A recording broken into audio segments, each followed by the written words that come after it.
Welcome to the Artist Advisory Hotline, the podcast for artists who want valuable guidance and honest answers on how to grow their careers and develop their new project from leading art world experts and artists. Here's your host and founder of the Artist Advisory, Marina Press Granger. Tune in as she gets you the answers you deserve.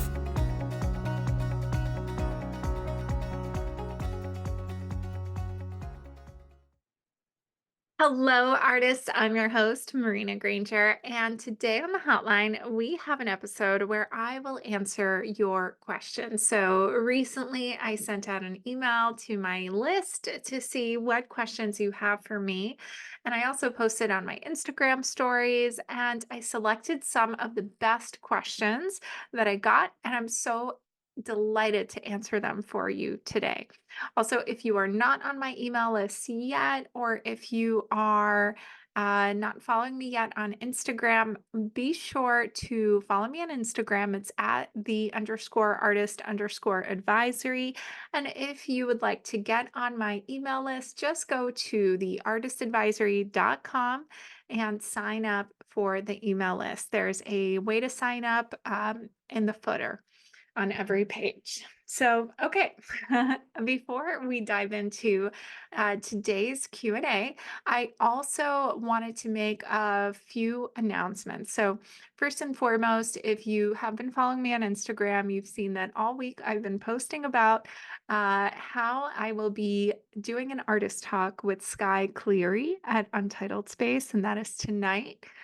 March 28th at 6 o'clock. So if you're just hearing this, it might feel like last minute, but I thought, better late than never to let you know. And Sky Cleary is an incredible artist. She also happens to be a sex doll. And the exhibition is a collaboration between two living, breathing, amazing artists, Elisa Levy and Sherilyn Neidhart. So that will be so exciting to see. There's also photographs by Meryl Meisler, who's an incredible nightlife photographer. She photographed Sky Cleary when she was at hanging out in Bushwick's hottest club, House of Yes. So that'll be fun to see. The show, I believe, is closing tomorrow, March 29th. So it is the closing party tonight, but you can read about it on the internet because there have been so many reviews of this show already. So I'm very delighted and honored to do that tonight. Another thing that I want to tell you about is there are two incredible open calls. Now, they are in New York and for New York-based artists. So if that is you, listen up. So these are incredible, and you do not want to pass up this opportunity.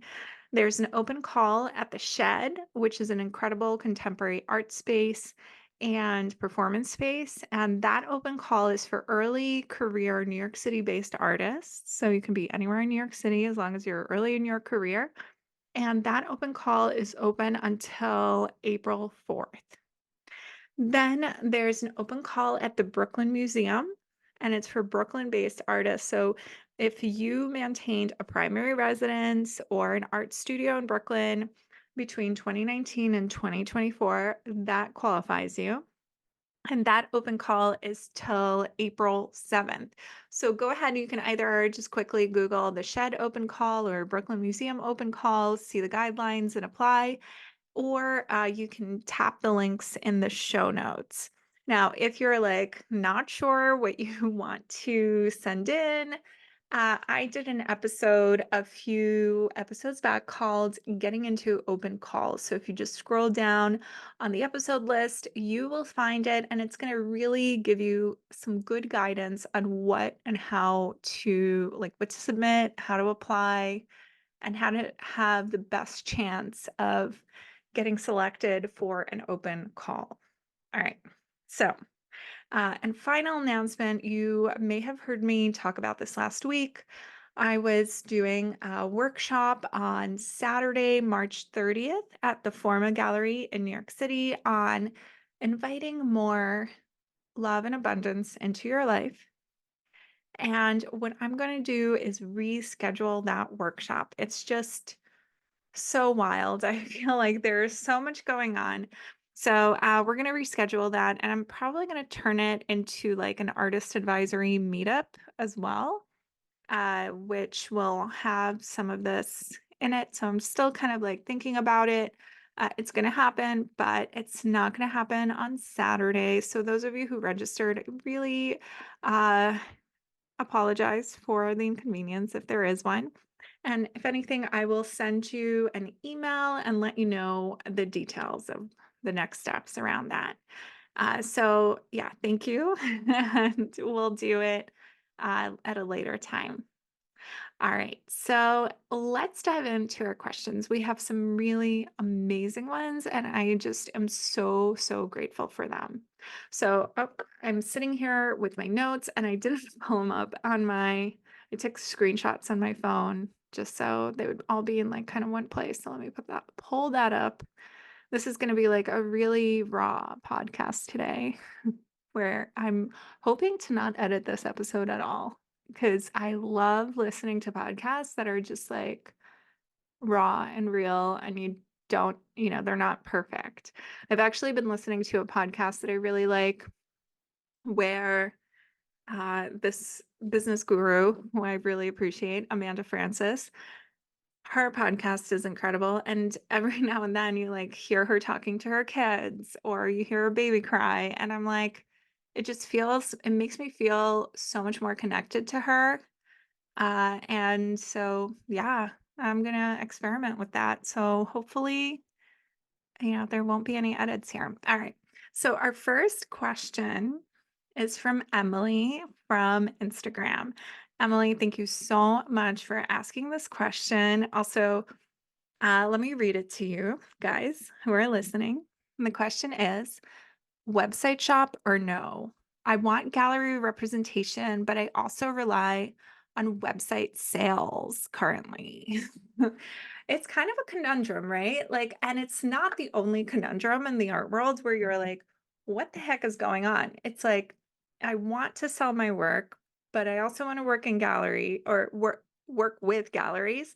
So do I show my prices online? Right? That's one conundrum. Another conundrum is how do I get into galleries that don't accept submissions? Very common one. And guess what? We're going to cover both of those things on this podcast episode today. So, Emily, thank you again for this incredible question. I also took a look at your website and I have some feedback about your shop as well. But first and foremost, let me tell you that there is a way to have your work for sale online, and you can do it in a way where not everybody sees what is available, right?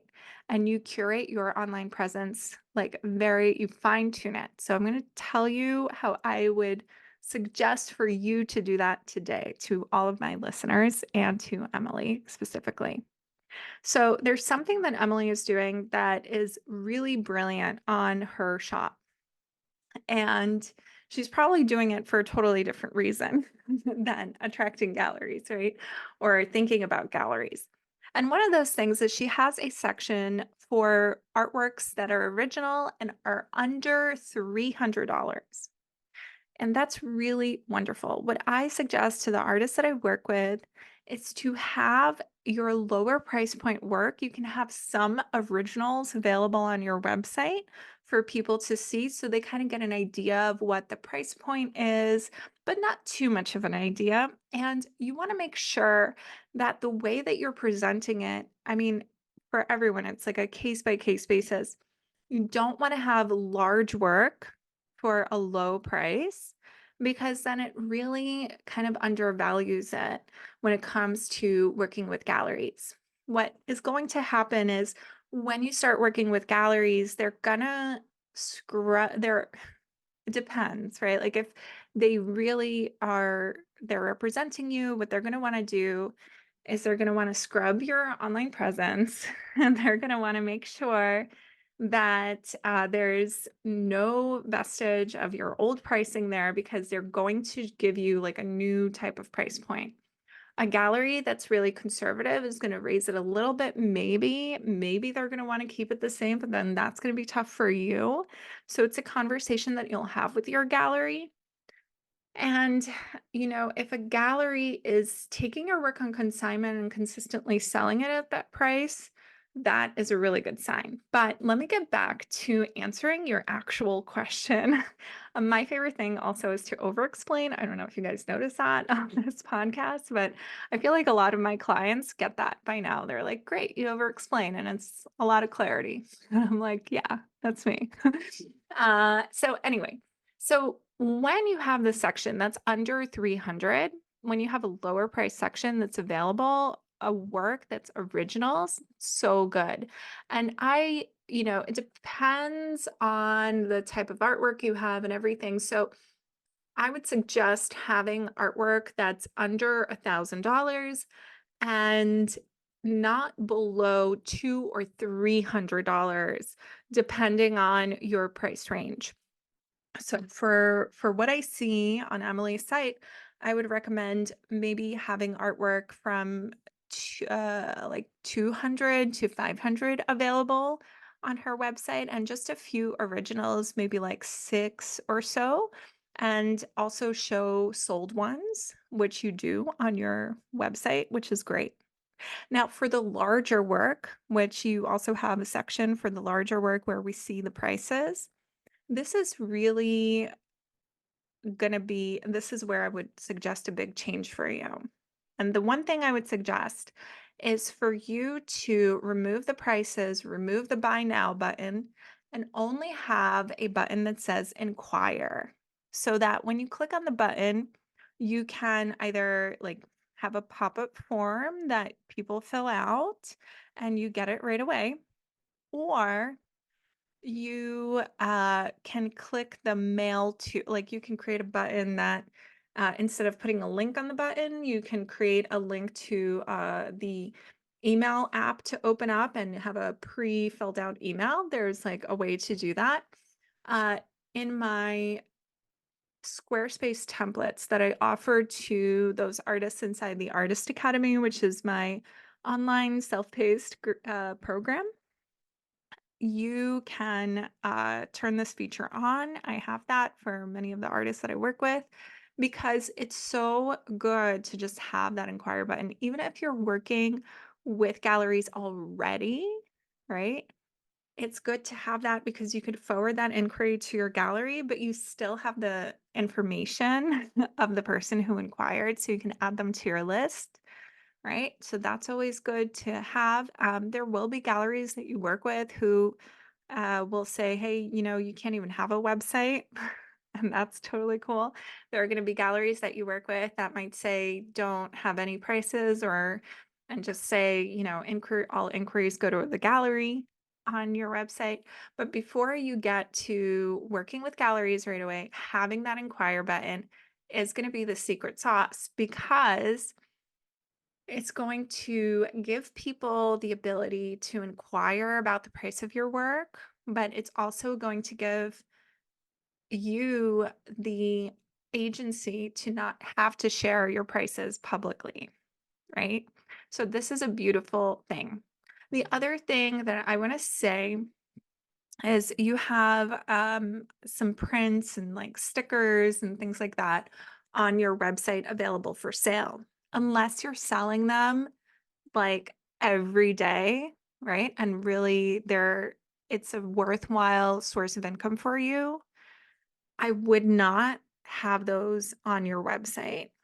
Having prints at a low cost available, especially if they're of artworks that are original and still available, is like so hard for galleries to see. They don't like that because it undervalues your work. And so a collector might see that and think, oh, well, why would I spend $3,000 on a painting when this person is like selling their prints for such a low price? It happened to one of my friends who's a gallerist, and she was exhibiting someone who had their artwork available in print form. And anyway, it was not good. She could not, it was really hard for her to sell out of that. Um, it was hard for the gallerist to sell the work out of the exhibition. So I would say take those off. And if you really want to have prints, then have prints available of work that's already been sold and get a smaller edition number for the print. So right now it looks like, Emily, all of your prints are open edition, like you can buy in an unlimited amount. But I would suggest having like an edition of 5 or 3. So as the size of the print goes up, you can have 3 available for the largest size, 5 available for the medium size, and 7 or 8 available for the small size, so that it looks really, there's less of them to go around. Like there's a bigger demand for them, right? They're more coveted. So that's what I would suggest to you. Now, the final thing here is that you have also this powerful tool, and that is creating a page on your website that's password protected, that could be, on the back end of your website, that has all the prices and, easy buy buttons for all the works that you send directly to your collectors, directly to your list that is interested. So they can actually see what's available, having an online shop that way that's kind of private for them. That would be really great, because also if you send out an email and you say, like, enter your passcode here, this makes them feel really special, because they are in the private zone, right? And so I would suggest doing that, just so that you can keep those sales flowing, but then you curate your online presence in a way where you're not really disclosing all your prices. You're limiting the amount of stuff that's available, but you can tell, if someone's really interested, they can tell that things are available, right? And they can inquire if they're interested in larger work. So, all right. So that's my answer for you. And thank you for that question again. All right, so let's go to our next question. And this question is from Dina. So the question is, would you be able to provide advice, except for advising an accountant who quoted me $700 each tax quarter after $700 to set up filing on setting up sales tax and estimated tax filings? It's very complicated. Yeah. That is my new word for complicated when it's got to do with taxes. And this is so timely. So Dina, thank you for this question. So it's very complicated, so much so that it's inhibiting me from selling more paintings. I've charged sales tax in 2023, but I'm at a loss as to setting up and claiming the sales. SOS. All right. Well, Dina, I can help you with this. So here's the thing. Before we even dive into the mechanics of everything and like the very nuts and bolts of the tax thing, I think it's so important, as a business owner, for you to consider the mindset behind filing taxes, right? There's so many things that we kind of hear from our, growing up about taxes and in our society, like, oh, taxes are so bad, blah, blah, blah, right? The thing is, we tend to create our mind in order to keep us safe and comfortable in our zone where we are right now, at the level where we are right now. What it does is it creates these things called false benefits. And a false benefit when it comes to taxes is an example of, you know what, even if it's too complicated to file taxes, so I'm not even going to sell the work. Or it's too complicated to deal with the taxes, so I'm not going to create my online course, or whatever it is. But here's the thing, you already know this because you identify that in your question. You're like, hey, this conundrum is preventing me from making the sales. Now, what I'm going to tell you now is just make the sales, because you are going to figure out how to do the taxes later on. right? We make the sales in 2023, in 2024, and you'll deal with how to pay for the taxes and deal all of that before the before the tax deadline for the next year. It's gonna work itself out, right? Because the more money you have from the sales, the more money you will have to pay the accountant, right? And this is coming from me, who for a long, long time, I thought, oh, I don't want to hire an accountant. I can't afford one. Da, da, da. So when I first filed for my business, I actually hired like a pseudo accountant, it was like a not a consultant, but somebody who's like certified to like file your taxes, like a tax preparator. And for whatever reason, they didn't file everything properly. So I had to actually redo everything with a real accountant, and I ended up paying more than I had to in the long run. And so just so you get an idea, right now I pay like 875 for my like annual tax filing and then 375 every quarter. And I will respond to your email with the name of my accountant so you can have their name and see if they can give you a better quote. That's one. I also have another recommendation for you, and that is Sunlight Tax.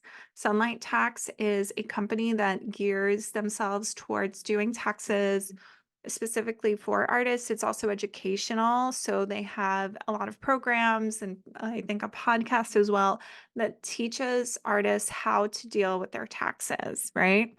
And now that I'm talking about it, I'm like, I need to have them on this podcast. If you're listening, come on this podcast. But else, yeah, that would be really cool. But another a thing when it comes so I guess the pragmatic solution is I'll respond to you with the name of my accountant and see if that works out because I happen to know that I think we live in the same city. But the longer kind of like mindset work around this is so, so important. I want to tell you another story when it comes to creating a false benefit and how it could really shoot you in the foot. So I worked with an artist who, whenever like an artist is selling directly to their collectors, I always say it's good for you to have like a holiday studio sale and have an open studio and like have a party and invite people because that's how you're going to make the sale. So, this artist decided to do that.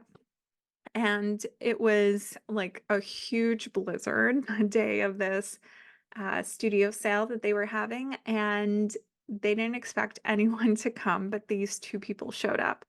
And they decided to buy two paintings totaling like $20,000.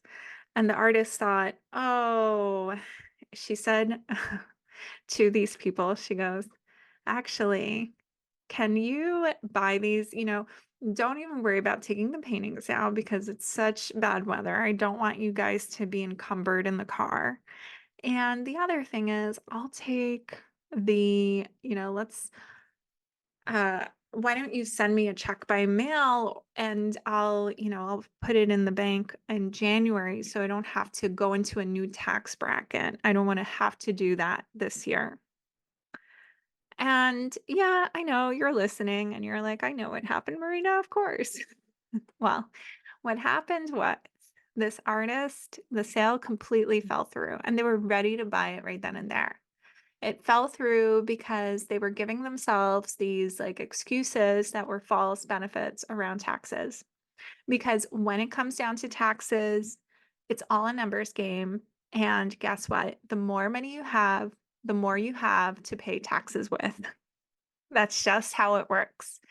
So let's go back to the original thing. My advice to you is just to make the sales because you will have more money if you make the sales to hire the accountant to do all of this complicated tax filing stuff for you, right? So I guess my question or this question is answered best that way. All right. Thank you so much, Dina. All right. So that was so good. And it's so timely. I just can't get over it. All right. Our next question is another great one. and it's from Deborah. Okay, so Deborah's question is, what is the best way to research galleries that might be a good fit? So, this is literally a question that when I was working in galleries, we would call this the $1 million question, like kind of jokingly. And over the years, now I've been working with artists for 5 years now.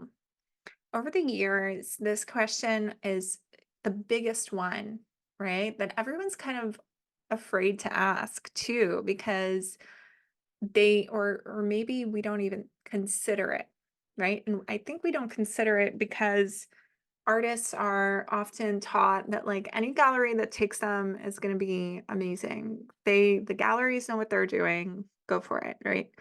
But it's so important that you know if the gallery is right for you. And I want to give you an analogy here, like when it comes to dating. I have so many friends who are like dating right now. And some of them are like, well, I hope this person likes me, blah, blah, blah. And I'm like, well, have you ever thought, will you like them? Right? What if you don't like them? And so this is the same when it comes to working with galleries. A lot of artists are like, I hope this gallery likes me. But here's the thing, will you like them and will they be a good fit? Now, how do you know how galleries are a good fit? So, first and foremost, galleries, and I'm going to get there, but I'm going to get there kind of like slowly here.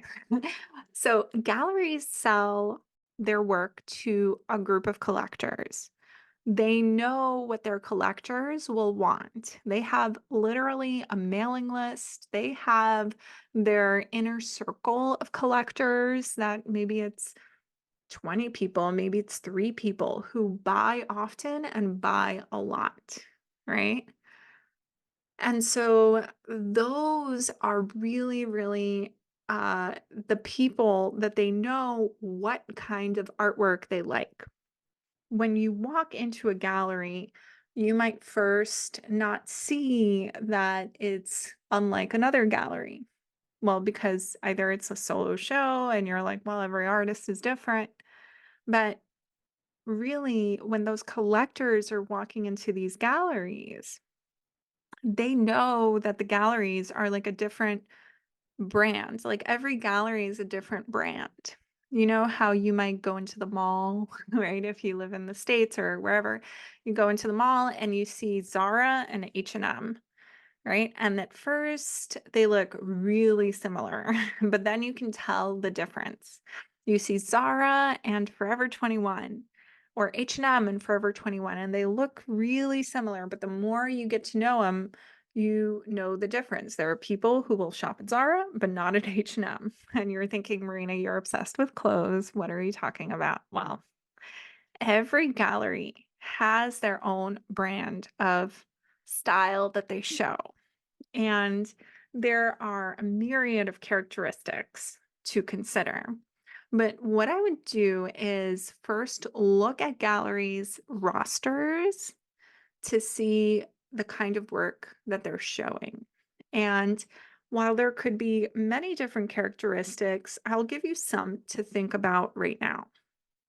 Is the artwork loose or tight, meaning painterly or linear? Right? And it's not going to be 100% that artwork. That it won't be 100% painterly or 100% linear.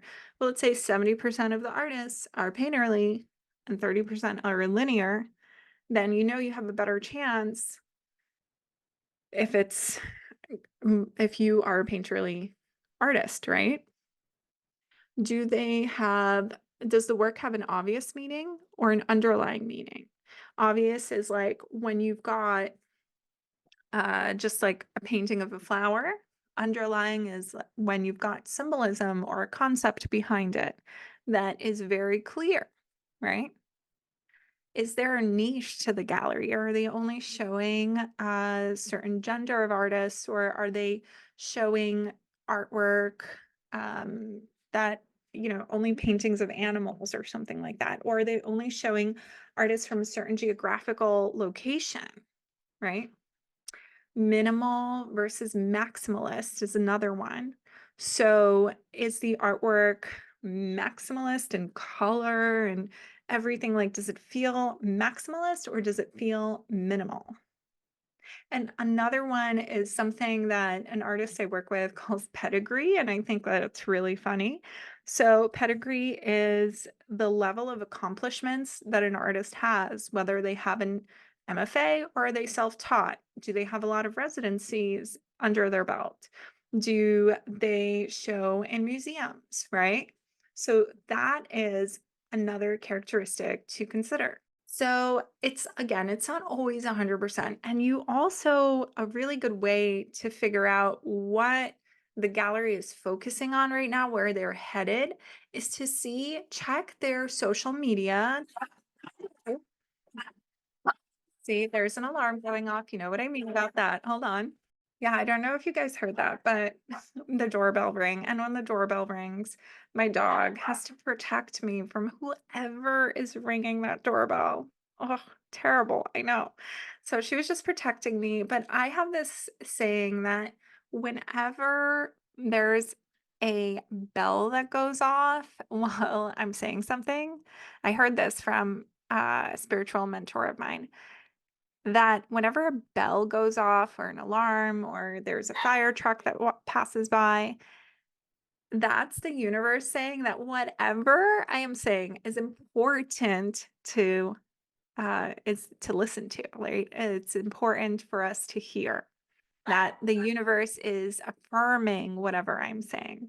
So, like I said, you want to check the galleries, their like social media to see what they are focusing on. You want to see what they're showing at art fairs because an art fair is a really big um, investment for galleries, right? And so they're going to take work that they think or know or feel that it will sell. So it will be a very positive type of work for their collectors. And they're going to try and get more collectors from the art fair this way. So let's say the gallery specializes in maximalist paintings of, I don't know, like of puppies, right? All I can think about is dogs. Am I? Maybe I should. Anyway, I'm obsessed with dogs. So maximalist paintings of puppies. They're bright, they're colorful, they are large in scale, right? Or maybe they're small in scale, but they're really powerful and bright. And so they know that they're going to bring all the artists they have that have these types of paintings, right? They're going to, maybe they have 30% of artists that do paintings of puppies that are very like light lines and like chill and, minimal, but they're not going to bring those. They know that the majority of their collectors like the maximalist works. So they're going to bring that to the art fair. And so when you walk around the art fair, you'll see, hey, this booth has the characteristics that fit my work, right? And that's how you know that a gallery is good for you. That's why I love to bring artists to art fairs. But before you even do any of this, what you want to do is sit down and assess your artwork and think about the characteristics that it has, right? Now, I bet you guys are like so fascinated by this. I am so glad that I came up with this. And actually, my gallerist friends have heard me talk about this and they're like, Marina, this is brilliant. This is even going to help me with my collectors. And so I am creating a course about this for those of you who have worked with me inside the Artist Academy. Some of you, I've given the pre-recorded version of the course to you already, but I'll be doing this course where I think we're going to open up enrollment shortly, like in early April. And so you can enroll in the course. You have about a month to go through the modules, right? And they're going to be dripped. You're going to get a module every week. And then we're going to have 2 live Q&As, right? So if you're interested in this course, it's called How to Know Which Galleries Are Right for You. I will put a link in the show notes for you to get on the wait list. So it'll be really, really fun. And another place I also am like, oh, I forgot to tell you. So, Deborah, another place where you can start to look for galleries that make sense for you. So, now that you know kind of like this idea of how to understand which galleries are right for you, and when you get an idea of that, you're going to start looking for more galleries. And sure, you can go to some art fairs wherever you live, like close to you, but you can also look in magazines because you're going to start to see all of the ads in the magazines. So that's another place to look for, and you'll be like, hey, this gallery makes sense. It's kind of like browsing. So, good magazines to look through are Art in America, Art Forum, Fine Art Connoisseur, American Art Collector, Juxtapose, right? Like all of those that are art only magazines, right? And they have a lot of ads in them for galleries. So, it's really a great way to browse. So that is my answer for you, Deborah. So let's go to our next question, which kind of perfectly follows up to this one. And it's from Yvette. So Yvette's question, let me pull it up here. All right, so Yvette's question. And Yvette says I can mention her whole name. Thank you, Yvette Cohen. Yay. Okay. So Yvette, you were so cool. So thank you. All right. So the question is, uh, about approaching galleries. Of course, after determining the appropriate galleries, well, now you know how, right? Okay, so what is the best way? In person, by email, postcard, catalog, right? Like, how do you do it?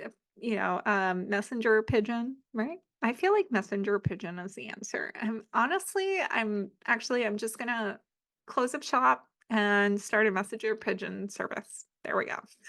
All right.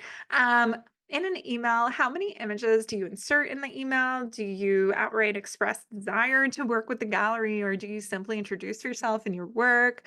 Should you follow up with a phone call or more emails? How often can you email, right? Like, how do you do this? How do you do this weird, awkward step? And this is in line with this conundrum of how do you show in galleries that don't accept submissions? I know it's really wild. So, all right, I'm going to lift the veil for you guys today on this. So, the most important thing about these approaching galleries is even before you start to approach them, you're creating just understanding that you're creating a relationship, right? I call it like there's a lot of dating analogies that I'm going to throw at you. I would tell you to court the galleries. Make a connection like authentically, organically. You can start to do this on social media, like through Instagram, or if they're on another platform like Threads or X, formerly Twitter or Facebook, whatever it is, and start to make an authentic connection. So start to follow them and comment and respond to them only when you're truly called to do that. If you just like the work, just double tap and move on. The most important thing about creating this connection is feeling about it in a way where you want to make the connection, but you don't need to make the connection. Because when you start to feel this neediness, it's a repelling energy. People get so creeped out when you're like, I need you, right? So, except for me, I actually really like it. So, if you feel like you need me, send me a DM and be like, I need you, Marina. Keep going. I would love that. Or leave a podcast review, like a 5-star one. That would be great. Okay. So back from my plug here. So here's the thing. You want to be in this energy of want versus need when you start to create the connection so that you're not constantly responding to every single thing that they post. That's going to be a little creepy, right? So only when it's authentic. And also, it's good to make a connection in person if possible, right? If you are near the gallery geographically, it's really great to be able to walk in on, a Saturday or a Wednesday and not during an opening and start to explore the gallery, right? Go ahead when you're there, take a little video of their exhibition, post it to your Instagram stories and tag them. That's kind of like a tap on the shoulder for them. They're going to be like, well, who is this looking, at the gallery space? Is this a collector? Is this an artist?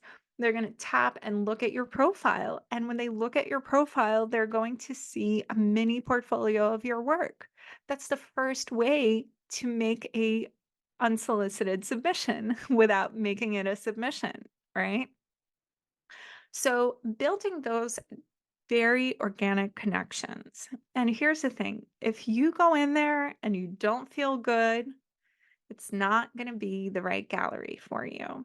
You need to feel good when you walk into a space. That's so important. If you go in there and you feel like they're total jerks, they're not paying attention to you, or, they're just giving off bad vibes, then forget that gallery, move on. There's literally thousands of galleries out there.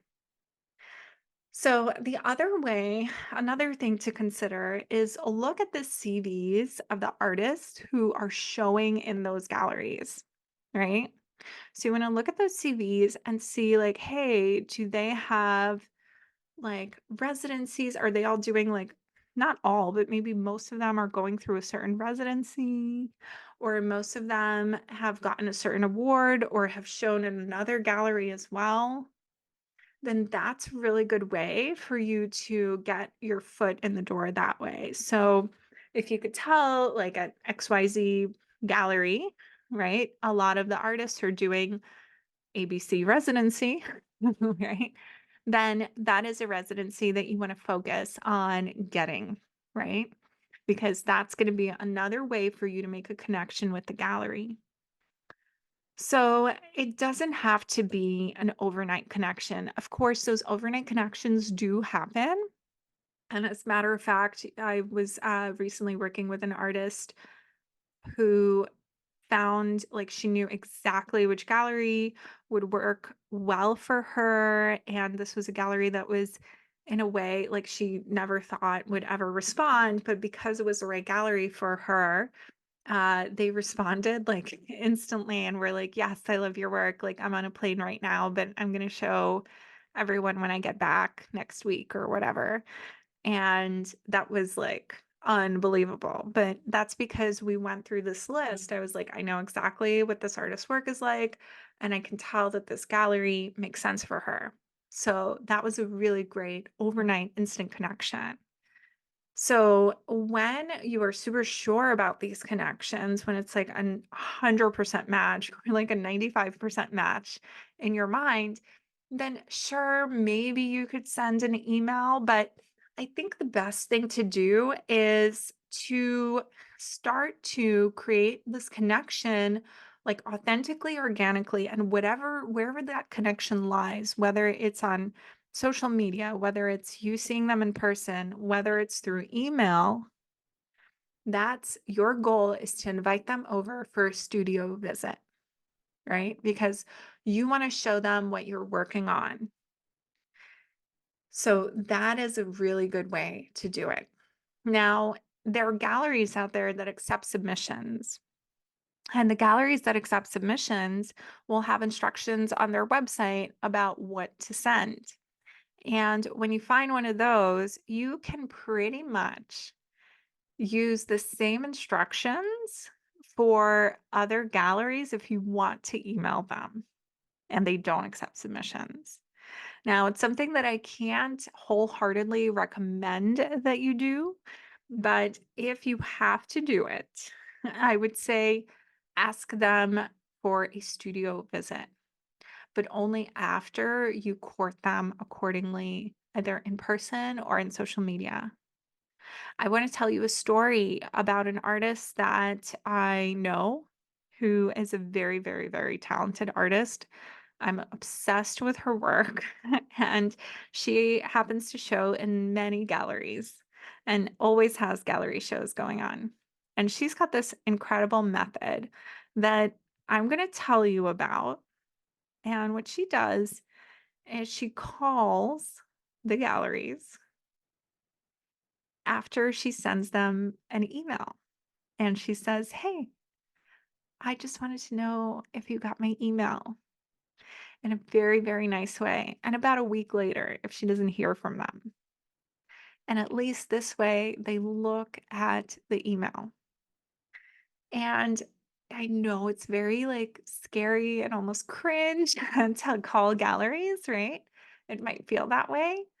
But here's the thing, there's so many stories of success where the person who like reaches their level of success that they're so excited with, and success is different for everyone, so I can't define success in any particular way. But when a person reaches their level of success, what happens is they are always unafraid. There's no fear. They keep asking, even if the answer is no. And I don't know a good example of this.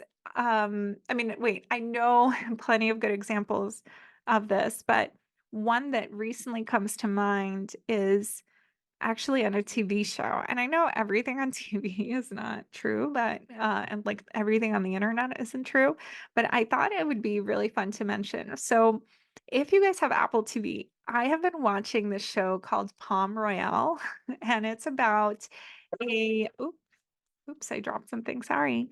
Um, I have been watching a show called Palm Royale, and it's about a wannabe socialite coming to Palm Beach to hopefully take over her like aunt's inheritance or something. And she just gets into it. She's played by Kristen Wiig, and she gets into these incredible predicaments. And because she's not afraid, there's like zero fear. I mean, maybe a little bit of fear, but it feels like there's no fear, and she's so confident.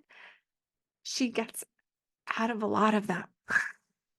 So that's one movie TV kind of way to look at it.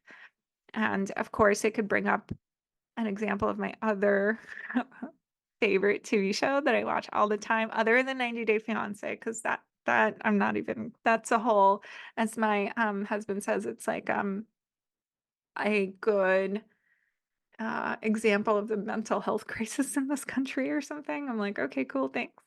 But the other really good show that I love is Star Trek: The Next Generation, and it's again, they don't say no, they don't take no for an answer. But an example of this in real life is Jamie Kern Lima, whose book I just finished reading. The book is called Worthy, and she kept hearing no from so many vendors. She created a makeup line that she ended up selling for over $1 billion to L'Oreal. And she became like the first CEO at L'Oreal, which is crazy. But she kept hearing no, and she was just consistently asking. And I think that there's a way to do that in the right energy of want versus need. And there's a way to do it where you don't feel cringe about it. And when you don't feel cringe about it, it's because you're in the right energy. So don't force yourself. And by no means am I telling you to like start sending submissions and calling all the galleries right away. What I'm telling you to do is to make sure you find the right gallery and then start courting them accordingly. All right.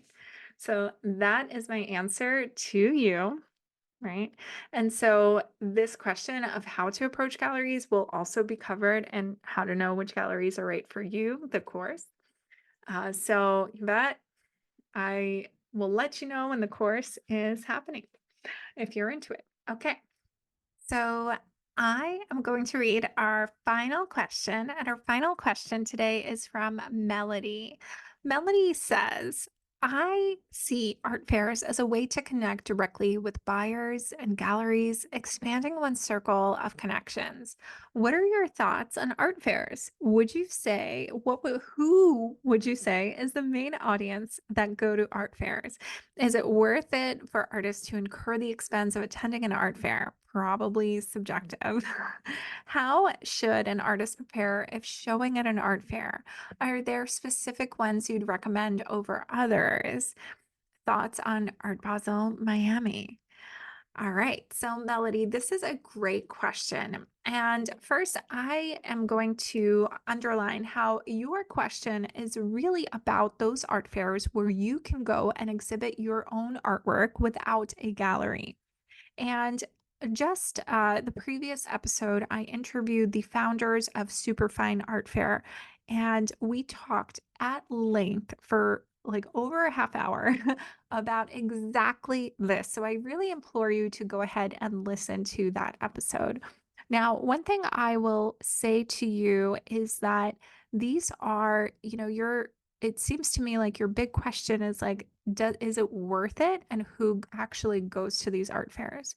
So I would say 100% it is worth it because, whatever expense you incur, you are going to get back. And if, I think a big thing that artists are afraid of is going to exhibit their work at one of these fairs and then they don't sell anything and they see it as a sunk cost. Well, here's the thing. There's no way that's going to happen if you are in the right vibe, right? Because let's say you don't even sell anything at one of these fairs, which I find it is very unlikely if you do your research, and I'll tell you how. But the most important thing from these fairs is the client list that you will grow or the potential client list. So I always say if you're going to do one of these fairs, it's so important for you to collect emails. And a lot of the sales are in the follow ups, right? Because a lot of the people that go there, they're going to see so much artwork. They want to have a personal connection with you, and it's exciting for them to talk to the artist. So what I would suggest that you do is take an 8x10 sheet of paper and cut it out into 4x5 pieces. So that'll be 4 pieces. And you're going to type onto them, or, before you cut it up, you would create a doc where you'll have like name, address, phone, email, or whatever. And anytime you have a meaningful conversation at one of these art fairs, or you really want to kind of like take it to the next level, what you do is you hand one of these cards to whoever is there and have them fill it out. And after they walk away, on the back of the card, you're going to write down any notes from your conversation. So that's going to include like if they are whatever their dog's name is, their how they take their coffee, who knows, whatever it is. But most importantly, the kind of artwork they're interested in. And you always want to start the conversation like if you feel like if it feels right, ask them what kind of artwork they collect. Ask them to show you the artwork in their house so they can start to think about the artwork in their house, and that'll take it to the next level for them. They're going to start to think about your work in their house. Be like, are you looking for a particular spot? What is it? I can Photoshop this piece that you seem to like into this picture. If, why don't you airdrop it to me and I'll email you, or whatever it is. So that is a way, a lot of your sales might happen through follow up, and then you're going to be leaving this art fair with super like a list of 100 plus interested people, right, in your work. But I think it's really important that you approach the fair with a really positive attitude because yeah, I'm like posy vibes all the way. But I've seen the artists that I see that don't do well at these fairs are the ones that um instantly fall into victim mindset, and they're like, oh, I have bad booth placement and like nobody's a buyer here and nobody wants to buy my work and da da da, this work is this other work is so terrible. Like, I can't believe I'm showing in the same fair. Whenever you have that victim mindset, you're gonna actually like repel people from your booth. It's a real thing. Like, energy is a real thing. So that is one thing I want to tell you. And so when you're considering these fairs, I would suggest that you go to these fairs and see what it feels like, right? Superfine is going to be in New York. If you're in New York, Superfine is going to be in New York in the beginning of May at the same time as Freeze. They have a huge space. You can also kind of like ask maybe some of the artists that have shown at Superfine what their experience is like. I know that there's so many artists that I see that keep coming back to Superfine. So I imagine that that fair is really good for them. The other fair to consider is literally the other art fair. And they're pretty good. The one thing that I kind of hear about them is that they're usually in locations that are hard to get to, whereas like Superfine always focuses on locations that are easily accessible by public transport. So that's a big thing. And so when it comes to the expense and what fairs I recommend, I will tell you about those two.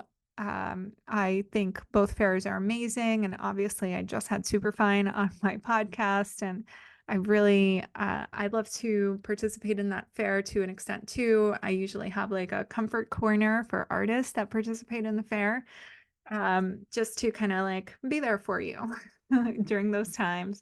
And when it comes to the type of people that go to these fairs, usually, I mean, sometimes it's the art fair crowd a little bit.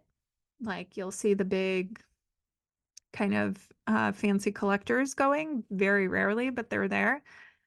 It's usually a lot of just like on the episode, there were people from like Department of Cultural Affairs who are looking for artists who go there, right? There are gallerists that go there to check it out. They want to see what's new, right? So you can get discovered that way. And the most important thing is to see how those fairs are doing their marketing, right? And if you are seeing a lot of like news articles about them and things like that, you know that they're doing their best to get people in through the door, right? So I think that is something to consider. So hopefully that answers that part of your question. And then you asked me what I think about Art Basel Miami.